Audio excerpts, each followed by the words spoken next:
just do something special. You are special. Popcorn? I'm going to keep the kernels out of my teeth for now. Okay. Oh. What are you guys doing here? Watching the last 2 episodes of Maul Shadow Lord. Oh, nice. I finally got out of the basement. The question is, what are you doing here? I don't know. The dogs were quiet long enough for me to leave. I guess we're going to talk about what we think is going to happen for Maul. Yeah, and I'm pretty excited to do that because Angel wasn't here for the last 2 episodes. Yeah, which I'm super disappointed about because Dude. talk about the last 2 episodes of Maul just being like probably the peak of the series so far, which I feel like that's kind of how it's been going. It just feels like every episode is a building block that only just keeps getting better. I actually mentioned to Greg while we were filming them episodes that they felt really short to me, and I found out that they weren't short. They were the same length as the other episodes, but they went by a boom, like they were over in the blink of an eye. I mean, remember even my son telling him while we were watching, it's like, oh my God, that episode was fast. I was like, it's the same amount of time as the other episodes. Mm-hmm. So, and that was episode 7 I'm talking about. So, Yeah. you know. Well, when you're enjoying something, it's going to go Well. by in a blink of an eye. So we decided we wanted to get together. We're actually here at the Palmyra flagship cinemas. We rented this theater for the last 2 episodes. I know this is going to come out a day or 2 from now, but it's May the 4th. So May the 4th be with everybody, and we're pretty excited. I tried to stay away from spoilers all day. A guy at work kind of ruined something for me. I'm not going to say it, but he did ruin something for me, so I won't even bring it up as a thought or anything in this. What a jerk. Yeah. He was going to get invited tonight until I realized I wanted to stab him with a lightsaber for real. So, but yeah, so, we're going to talk about expectations, like what we think is going to happen. I know I'm hoping there's some Mrs. Lawson stuff going on in this episode because we keep thinking that she was in prison and now I believe she's this high-end. What if she was in prison and working for the Empire is her work release? Oh my God. I'm gonna vote against that theory. But no, that would be cool to find out, a little bit more about her and yes, her involvement in the Imperial regime. Well, yeah, let's do a little bit of a recap of last week's. I know Angel's excited to talk about it because he wasn't here. We'll let you take the lead there and lead us into it, and we'll discuss some other things about the show and what we expect moving forward with episodes 9 and 10.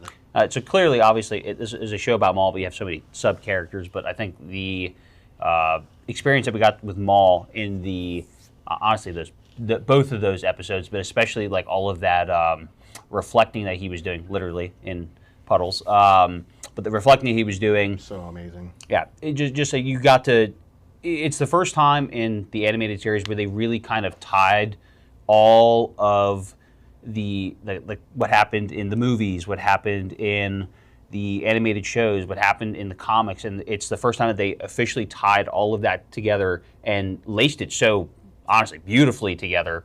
So it's kind of going to be interesting now, especially with the mention at the end of that episode with Crimson Dawn. You now know that Crimson Dawn was already around, and that Maul was not the founder. Like you now know that he takes it over, just like he takes over all these other criminal empires. So just that nugget of a mention at the end, like you get to see now how he starts working his way into that role. Because obviously, at the end of all of this, Crimson Dawn is what tips off the rebels to the second making of the Death Star. So he does have that play in his eventual revenge and downfall of Sidious. So yeah. That was something that was really exciting for me when they mentioned that, because Dryden Voss is a character that I love from Solo, and I we always talk about Solo gets too much slack because Solo has some of the coolest characters, especially with Dryden Voss. Yeah, I mean, and I'm hoping to see more of him. Like I'm hoping that we get animated Dryden Voss doing some of the badass things he was doing. I think we're gonna. Solo. The question is, are we gonna get it this season though? I don't think so. You think they're going to push that arc off? I think they just wanted to tease us a little bit with it, and it wasn't as epic enough to be a last episode tease, but it was like, okay. I mean, maybe I'm wrong. We'll see. I'm of the opinion that they're really going to dive into that Crimson Dawn stuff in the next They'll season. leave this planet, I think. You think it's going to be an entire arc, that the whole Crimson Dawn? 100%. I mean, just watching Maul rebuild his criminal empire is going to be what the show is going to build on Right. once we kind of take these baby steps past Janix and what's going on here. Okay. Yeah. Back to the real quick to the puddle stuff and that, like you said, and I honestly didn't really look at it that way, like you said it, but it is true. Like we realistically knew very little about Maul, like until this point, and it was all the stuff was there, but now we tied it all together, so it makes a lot of sense. Like seeing basically him being ripped from his family as a child, obviously from Sidious being promised probably the world. To leave with Sidious and the family agreeing to it and like that stuff there. And then the scene, I know Greg missed it the first time we talked about it last week, that got me was seeing Maul, the tear come out of Maul's eye was like... Yeah, I watched it 4 times and then missed it. But to me, that was like amazing because you're seeing this character here that is like, he's been so like, I don't want to say evil, but he has been. Like he's murdered for fun. And like to see that side of him, that them bring that out in this animated show and make me be like, oh man, maybe Maul's. I always feel like Maul's opinion always is he's the good guy. So it's like it made me like maybe he really truly does believe that. Everybody is the hero in their own story. Come on. That's true. That's true. But that stuff, the reflecting stuff, the puddle stuff, him just making his way back wounded and damaged was an awesome part of that episode. Well, and to hit on what you guys are saying about how little we know about Maul. I think it's very interesting, just in the Star Wars universe in general, how us as fans will see a character that gets just that little bit of exposure, and we're all like, wait a minute, who's that? And then we all latch onto him, and then Disney or Lucasfilm or whoever they realize we have a little golden goose here, and then now they've got an entire character to flesh out. Just for example, when Maul was first introduced in the Phantom Menace, how would you say 5-10 minutes of screen time? Total? With the fight, probably 10 minutes. 10 minutes? Right. You know how many action figures? I was going through my episode 1 action figures the other day. I didn't, you obviously don't know this, but to show Paul what all I had, you know how many Darth Maul action figures I found? Probably a dozen or more. At least. Yeah. There were 5 different cards of him. I had all 5, and then I think I have at least 2 of them in doubles, and then I had a triplicate of the one because it's actually stuck inside my gaming PC. Yeah, no, I mean the character. I think we mentioned it multiple times. I think George Lucas realized really fast that he made a mistake killing off Maul in episode 1. The popularity of the character. I mean, how couldn't he be popular? I remember the music video MTV had on was like #1 for like 6 or 7 weeks. It starts with the Duel of the Fate song with Maul at the door. I mean, everyone loved the character before they even really seen the character do anything on the big screen. So I know I'm kind of taking us back a little bit. I don't want to interrupt you guys, but I want to come back to that point of where you were talking about Maul and his reflecting period and just like seeing the tear and stuff. If you look at all of the dark side users that we get to see, and it's just kind of a callback to like what the dark side is. The dark side is fear, hate, jealousy. It's all of those sins that lead someone to do these atrocities and become this evil being. So if you think of like not only Anakin's character, like and how he gets manipulated into the dark side, like you can see those same tropes in Maul's character. Like it's almost they almost can mirror each other in so many different ways, and you kind of just see that at the end there's just this master puppet pulling strings, and it's just Sidious there playing all of these people, manipulating all these people, and building them into the people. Well, that they how are. do we believe Maul got so good at the manipulating? You know what I mean? Learned from the best. He learned from the greatest puppet master in Star Wars history. You know, so one thing that we talked about the dark side, and I just wanted to bring it up, and it might be a little off topic. Me and E-Town here were talking about this a little bit ago, and it kind of like dawned on me as we were talking about it. It wasn't something I ever knew or thought of, but like we were talking about how today they finally announced that third Knights of the Republic game. Like these games came out early 2000s, and they were like some of the greatest games ever, and everyone's been dying for those stories to be canon and be attached and stuff like that. And like we're talking about how like crazy powerful these Jedi and Sith were from that time, where like Nihilus was so powerful in the dark side, his speech would hurt you, and you had Revan who would just manhandle everything.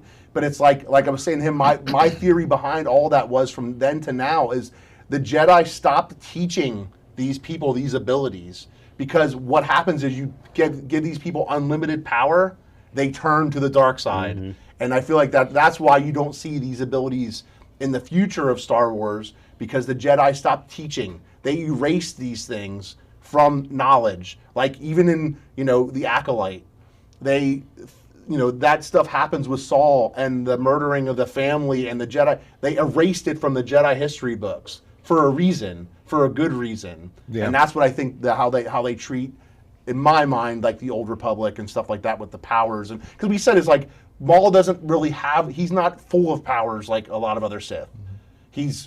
Or dark side users, or whatever you want to call them at this point. He doesn't use Sith lightning. He just basically. Is there ever an instance of him? No, he just pushes and lightning. Yeah. he literally, the Force is him pushing and him being an amazing lightsaber user. So I have 2 questions for you guys. I'm going to start with the simple one, and then we'll go to the more open-ended one. The first one, I went back and watched the scene that we talked about with Ahsoka killing 11th brother when she beheads him, right? Yep. Did you notice? Did you say the 11th brother? 11th brother, Is right? it the 11th brother, or is it the 6th brother? He's the 11th. He's the 11th, okay. Yeah, so... which most people call him his- Birdface. I didn't know, I Okay. guess he doesn't have an actual name other than the 11th brother. Right. So when she kills him, she beheads him. When they cut to the head falling, it deflates like a balloon, Okay. and it kind of makes that noise as it deflates. Well, I mean, that kind Is of that mask? Like, See, or I is don't that know. is that him? What do you guys? What do you that guys kind make of of that kind of goes into like what we see in the Ahsoka live action With Merrick. With Merrick, like he's obviously not the same character then as he is now. Okay. He talks now and stuff. Then he didn't really. He just was not the same. Like they would have had the same voice actor and everything. Like so, I'm and that's one thing that I don't know if this show will do it, but I would love to know more about the Inquisitors and stuff. Like I feel like we don't know anything about these characters other than they're cool. Other than flying lightsabers. I know that one drifts cars. The one drifts cars? Yeah. We talking He's about? played by the same guy that plays Han in Tokyo Drift. Oh, okay. Sorry. Well, speaking back to kind of tying these things together, like I didn't pick up on that, like the deflation of his head or something. It seems like his head was gas. Okay. Because But I know that he talks in that scene. Oh, he does? Rather at length. I mean, like he talks with the people that are on their knees begging for their life. I mean, he's talking with Ahsoka when Ahsoka comes, because he even speaks about like, oh, can it be like, is it like it's you, like you're alive kind of thing. So I'm gonna actually have to go back and watch that, because now you have my curiosity striked on that one. So. Well, I'd like to add, I'm really, even after all this, I'm still curious what you make You of know who that. my favorite Inquisitor is? Who? Barra Sophie. Nice. I think Yeah? I was watching Tales of the Empire last night, and I think I've decided that her story is a great story in Star Wars, and I think I really enjoy You want to Inquisitor explore Barra that a little Sophie. more? What's that? You want to explore that a little more? I think we should do a whole episode based on Inquisitors here soon. That would be cool. Yeah. We could talk about what we know about them and from the movies and the shows, and maybe we can figure out a little bit more, because they're like very mysterious. Like other than the basic, they were Jedi or whatever who bowed to the Empire instead of being killed by the Empire type thing. Right. You know? Right. Okay, so question number 2, before we get into our predictions for what we're going to see tonight. From what we know so far, from everything we've seen, what are your favorite moments in the episodes that we've seen so far? We'll start with Angel. So going off, like, just firing from the hip here, and I kind of mentioned it the last time that we were together, and yet again, this also just encompasses not just individual episodes, just an overarching theme, just their animation and the way that they have just used like this watercolor painting style. I think just it ties everything so beautifully together. Like I know I made comment on like that like Imperial Star Destroyer emerging from the clouds when the Empire first got there, when Episode 7 kicked off, and you had that same almost type of looming sense of like the martial law taking over. You have that Imperial Star Destroyer over the city now at night, like the same thing. Like I was like, oh, this is going to be an amazing episode. I just was thrilled to see what was going to happen. Yeah, you keep talking about Star Destroyers. I want to bring up something you mentioned when we were together last that actually really sank in after that as well. That's what's awesome about doing this and like talking Star Wars, because like your opinions can change real quickly, like your ideas and your opinions. But like one thing you said when we said about the Star Destroyer coming and taking over Janix, how like it took over an entire planet but one Star Destroyer. That's all it took was one Imperial Star Destroyer to have all the firepower, all the troops, and everything it needed to shut down an entire planet. Like, think of that scale. So, like, when you think of a Star Destroyer, think of then the Death Star, the magnitude of the Death Star from, like, Rogue One. How, like, the Star Destroyers are this big going in doorways of the Death Star, you know what I mean? It's like, it's to look at it at that perspective, and I never thought of it that way until you mentioned it that episode. One Star Destroyer, that's how advanced and powerful the Empire is, that one Star Destroyer will shut your planet down. Yep. I actually saw a video that at one point it was about how when the rebels blew up the first Death Star, they killed the economy of an entire planet. Because it's accurate. If you look probably at more than that. I mean, it was the Empires. think of just Andor with them building like a small component. Like every day they're building this little component that takes probably millions of that component to do anything. You know, just what it costs you to run that prison, to feed them and everything, to make that little component, and losing that in no time. You know, you're talking about from the time the Death Star was fully operational till it was destroyed is what? A month? 2 months? Like, it's not a long period of time in between that. Yeah. I'd be pissed. I'd be pissed.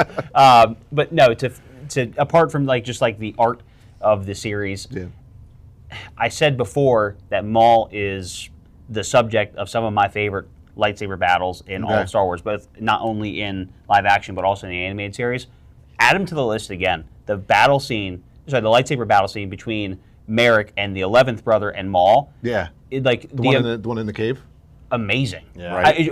And yet again, like just like you can see like the lightsabers, or like the way they reflect through the water and the way like when he flies through the water too in that scene. It encompasses the cave, like just everything. When he dives through the water, when he first Maul like leaves them, and you see the the color when his lightsaber goes through the water, but so awesome. Well, you see it even like reflecting like on Merrick's face as he's walking past, just like the way that they were able to put that together, and then the actual choreography of the scene, like the way that they're fighting. There's a lot of callbacks to the Phantom Menace. Like Maul is very capable of fighting more than one, even injured in this circumstance. I mean, like he's still putting up. He's getting his ass kicked a little bit because he's injured, but he's still putting up a really good fight against two people who know how to use a lightsaber. I still think he's going to get Beskar legs. I just have that hunch because they like are really foreshadowing his legs keep getting damaged, and that's like his only real weakness is his legs. And I think that's going to be a cool moment where maybe not this season, but I think eventually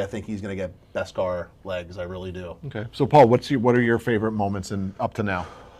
Man, that's tough. Like honestly, I can't think of any negatives of the series, and that's why it's probably rating so high. So like picking best moments. One thing I will say that was very surprising to me that I always say super, but I really, really enjoy in the show is the whole law enforcement aspect of it. Like the buddy cop stuff. Just the fact that like, you know, Captain Lawson's a cop and like he's an enjoyable character, but you find out he has a backstory. Like I'm actually never thought I would have cared about the other characters in a series with Darth Maul, like one of my favorite characters, as much as I do. But I think the best part of it are these new characters that, you know, you always say, oh, they need to make more toys, you know. But like, I mean, they do because I want to buy them. Yeah, but seriously, like Lawson and Boots, and even his son Riley, and then Master Docky and Devin, like these are all like really enjoyable characters.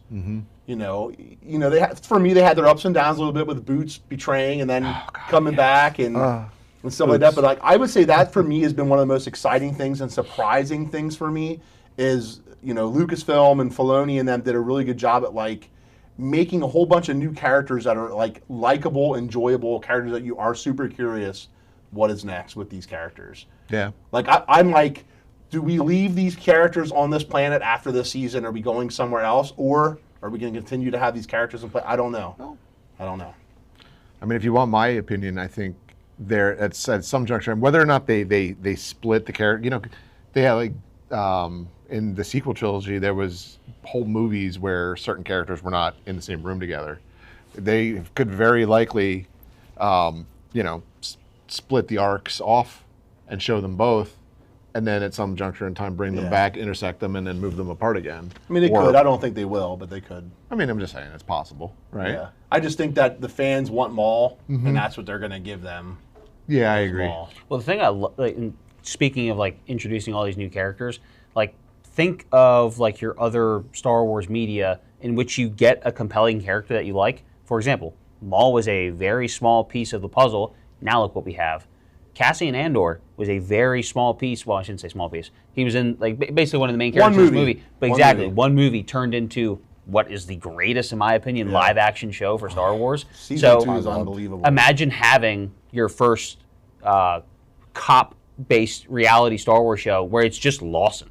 Yeah. Lawson I would, and and Two I would Boots. watch it. Yeah, tell me you wouldn't watch a I would series watch where it. you get to see Lawson and Two Boots become partners and get to be.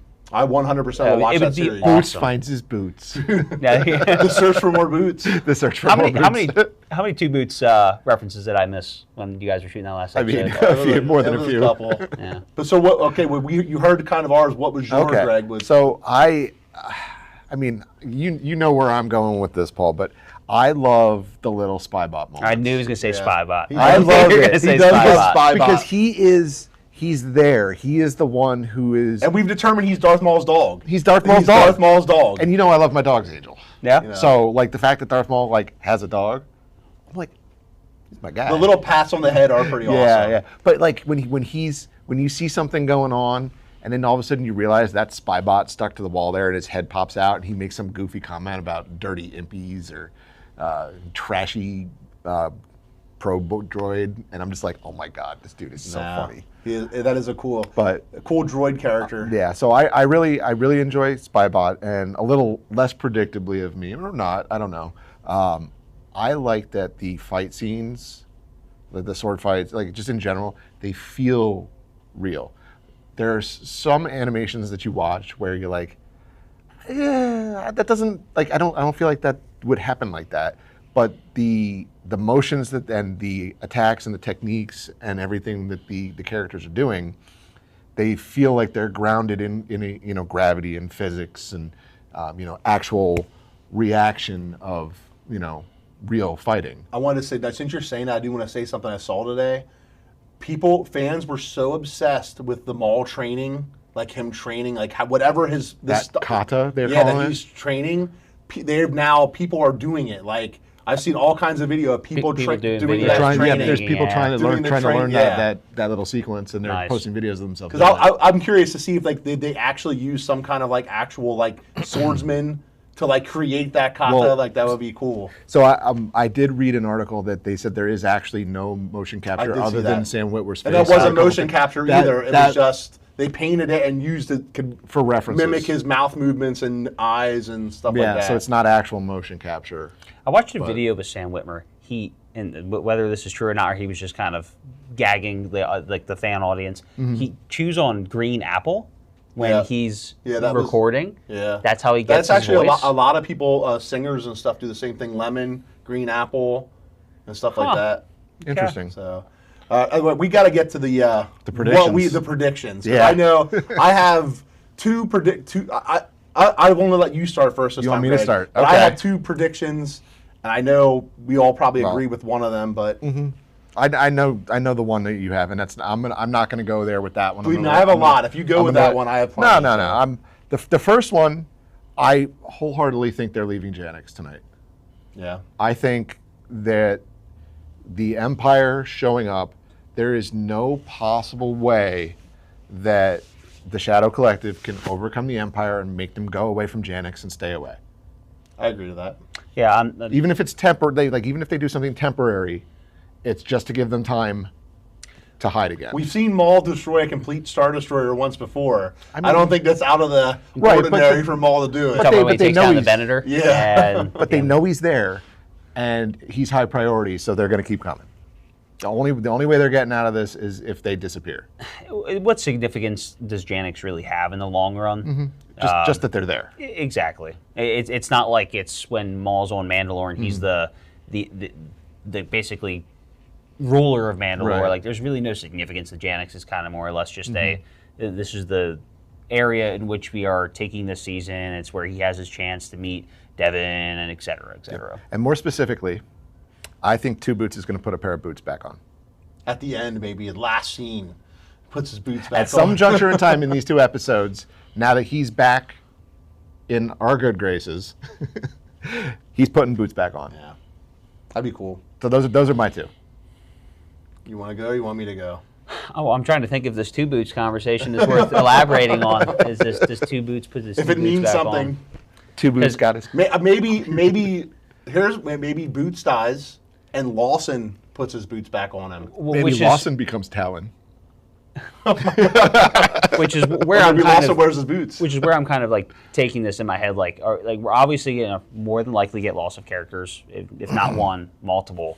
So do we see that Lawson and Two Boots get out of this? Obviously, the Empire's already on Janix. They know his involvement. Boots will sacrifice, I think. I don't think Lawson and Boots are not going back to being cops No. on Janix. So where are we leading with that? But I'll let you go. Hey, Paul. He's going to need a new paint job. So some things that I've been thinking about, I know we talked about it, like I believe Daki is dead in these 2 episodes. Okay.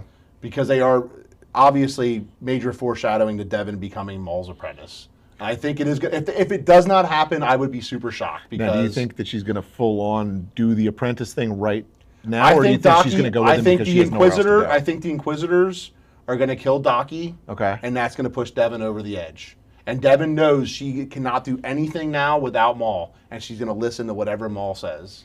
Okay. I believe is what's going to happen there. But my big prediction for the show as a whole, I want to throw it out there, maybe this season or not, that we will finally bring canon and we will have Vader's apprentice. Because I believe what's going to end up happening is the Inquisitors are not going to be able to accomplish what they're meant to do with Maul through the seasons, and that's going to be the next step is we got to send someone more powerful than the Inquisitors to take on Maul.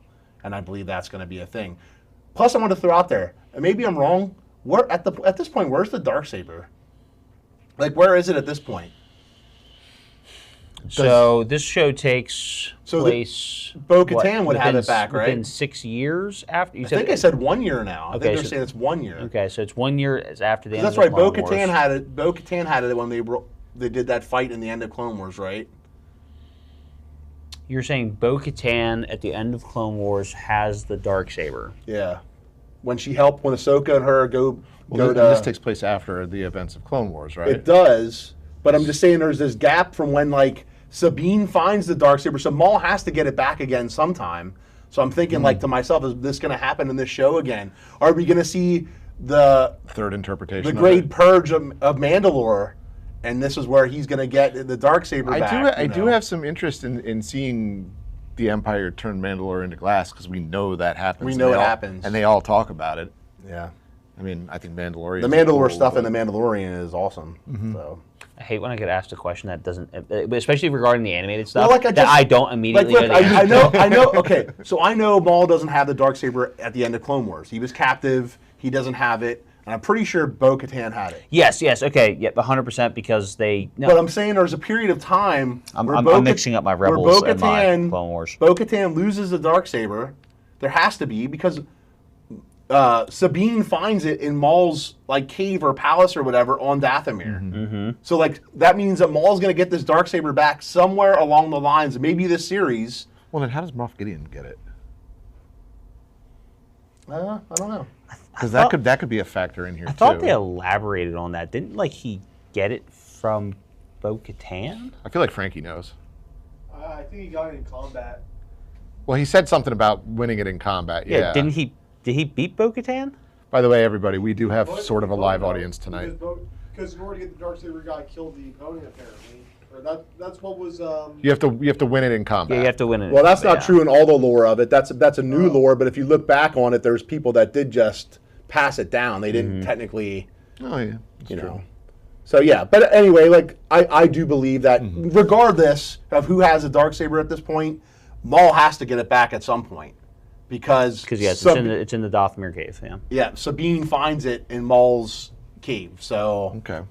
Anyway, I'm sorry I brought that up. It's kind of out of topic a little bit, but yeah, I think Starkiller, Vader's secret apprentice, they're going to make him canon, and I think it's only fitting that Sam Witwer is playing Maul's voice since he played Starkiller in the video games to make that happen. Do you guys think we're going to see who Merrick was kneeling down to? Yes.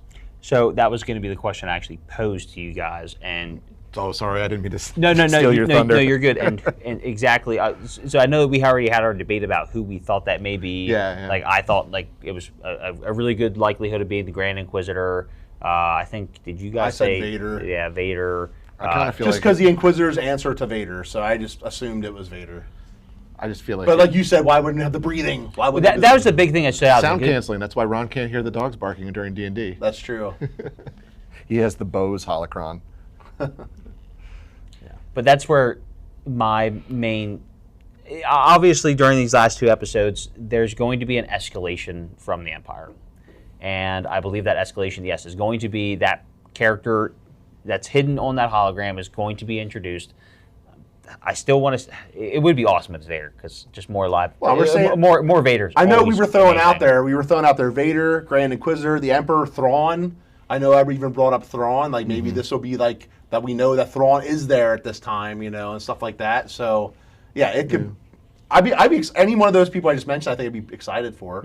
It's just always fun to guess who. Yeah. Now, with your Daki theory, do you think that the hidden figure will be the one to put that final that final moment into Daki, or do you think that'll be Maul? This is why I thought maybe the hologram was the Emperor. And I'm thinking if the Emperor shows up and kills Daki, Devin then would be like, understand what Maul's coming from, that like, we need to do this together. That'd be awesome. We can't handle him. Neither of us can handle him alone, but together we can. I mean, that would be wicked if he also kicks her ass, but doesn't finish her off. I think Maul's going to save her life in these last 2 episodes. Yeah? I do truly believe that he is. You're seeing this emotional side of Maul. I think, realistically, Maul is going to be at a scene where he's running or escaping, and he's going to decide to go back to save her, I think is what's going to happen. Do you know when Ezra and Kanan first encounter Darth Vader in Rebels? It's either the end of season 1 or the beginning of season 2, Yeah. and they feel like that whole like the cold, and then like they fight Vader. Do you think that He manhandles them. 100%, and that's where you get that awesome scene where he basically rises up out of the fire and takes the ATST and basically just drops it behind him, like it's nothing. I have a poster It's of like that, it's though. moving a paperweight. I think even like some of the I think there's like a Star Wars Legion card. Yeah. It's like, it has that. So I mean, there's tons of like that is like one of those moments that's just like sought after. So do you think that's almost kind of going to be what happens here? Is like almost to your point with instead of Sidious it being Vader, where they're going to fight him, Daki's going to die, and it is just going to be. Well, They get that real sense. It's more than just an Inquisitor. It's it's someone. basically Obviously, together they can handle the Inquisitors. It's Yeah. been shown in the series, so it has to be someone more powerful than the Yeah. Inquisitors, and that's why I don't believe it's the Grand Inquisitor. the Grand Yeah. Inquisitor. I'm starting to lean. No, you're convincing me to lean the other way. I just feel Right? like that Right, she's that gonna makes know, sense. she's gonna know that it's true. That if we want to beat the Empire, we have to work together, and if that means she gotta follow some of those dark side ways, she's gonna do it. Which is perfect because that's exactly how Anakin, Anakin's path to the dark side was, I have to save Padme. I have to do the thing to save Padme, which is a innocent thought Yeah. that eventually leads to his demise. So that's the same thing with Devin. Like it's an innocent thought. Like okay, like for us to survive, we have to take the next step, and that's going to be her lead to the dark side. Forced of necessity. Yeah. Yeah. No, I like I said, I'm excited to see what they do with it, and there's a lot of awesome possibilities that we came up with right there. Yeah. And Now- showing the human part of Maul, I'm excited. Like I'm seriously. So- I bet good money that he's saving Devin. You think he's leaving, and he's Yeah. gonna like stop, and he's gonna turn around, he's gonna go back. She's like hanging over the cliff, just like Yeah. this is it, and then He's his not hand's gonna the one that comes whether over it's and Vader, grabs her. the Emperor, or whoever it is, he's not gonna let them just. Yeah. He does specifically say during those scenes of reflection when he has that tear, he says, "I'm not going to let this happen to Anybody else? Is that Because epic if foreshadowing? Because That if, is if- actually, if- yeah. or they capture Devin, she's in prison, and that same thing too. He's gonna go save her from an Imperial Star Destroyer prison or whatever. Or they find out she's on her way to Palpatine, Yeah. and he's just like, I know Or maybe I that's can't. how it'll end. Maybe that's how season 1 will end. That Ooh, she on was a cliffhanger. She's captive, and he's gonna go save her. Yeah. That's how it ends. Going to try to make her into a Inquisitor? Yeah. I don't think. Have Barra Sophie trainer. Wouldn't that be awesome? So Yeah. here's how season 1 ends. Maul doesn't get Devon. Daki dies, and now Maul goes to save Devon, but she's at how do you pronounce it? Inquisitorius. Yeah, something their like that. like underwater lair Inquisitorville. where Vader trains them. Yeah. That would be. We'll see. I'm excited. We're going to watch it in roughly 35 minutes. Yep. If you're at this point in the video, feel free to throw some comments down there and give us a couple guesses, a couple opinions, and tell us we're wrong and you think our ideas are dumb. If you want, I don't care. I'm not going to read it. Yeah, but well, thanks for watching, everybody, and please don't forget to do the subscribe things, the like things, the Do all the share algorithm things, the stuff. comment things, all the social media stuff. Subscribers help us a lot get to what we need to get to make this channel awesome. So please do that. If you don't like Star Wars, share it to someone who does. Yeah, and don't forget, we are on YouTube. This video will be uploaded on Spotify as well. And as of yesterday evening, we also have a One Way Out Facebook page where we're trying to grow the community of Star Wars lovers. So join us on there and let's have some good conversations about Star Wars. We'll see you after the show. Yep. I'm stoked. I'm so stoked. Yeah. I'm ready. May the 4th be with you. May the 4th be with you always.